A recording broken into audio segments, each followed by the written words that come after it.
實香港工商界各個商會咧匯聚咗業界嘅翹楚，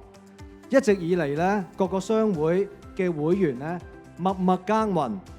喺經濟發展中咧扮演住非常重要嘅角色。過去幾年，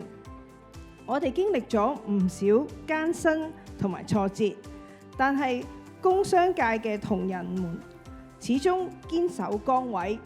展現咗非凡嘅堅韌